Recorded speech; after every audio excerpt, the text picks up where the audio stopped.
They chew it up, redigest, bring it up again, spit it at you. Yes.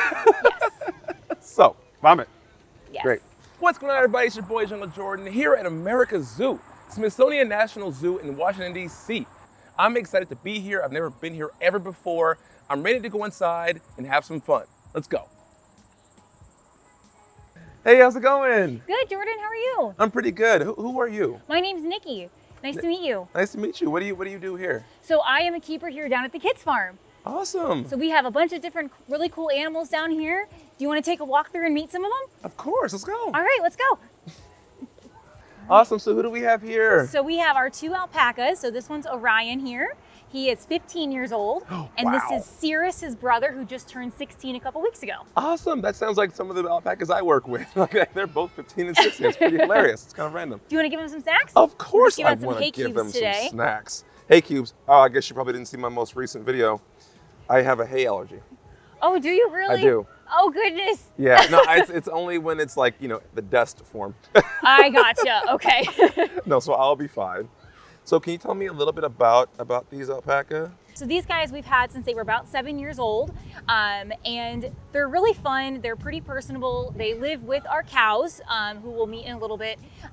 So they kind of have become honorary cows over the years of living here, but they are a lot of fun to work with.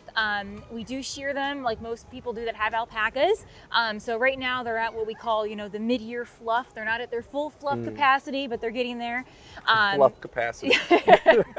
So they're I love almost that. It's a good there. term. So one thing I know that people find confusing at times is I've heard people will say, oh, look at the llama. So what's the difference between llamas and alpacas? That's a great question. We get asked that very frequently.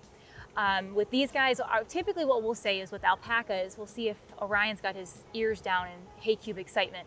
But typically their ears go straight up, versus with a llama, they'll kind of curve in a little bit, almost like the shape of a banana. That's kind of what we'll tell guests.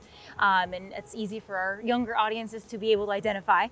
And these guys are a little bit smaller. They're not quite as heavy, but their fiber is a lot softer. So anytime you find anything that's made out of any kind of fleece from an animal, it's usually, if it's not a sheep, it's usually alpaca, just because it tends to spin a little bit better. It tends to be a little bit softer. Awesome. But they are trained to give kisses sometimes. So we'll see if, can we kiss? Oh Thank my you. goodness. Oh, So beautiful kiss. I can give some hay cubes if you would like to ask for an alpaca kiss. Of course I'll take an alpaca kiss. Okay. Animal training at its finest, I guess. Okay. So just kisses? Yep, so you can just point to your mouth. It's kind of like target training to your mouth, Right. essentially.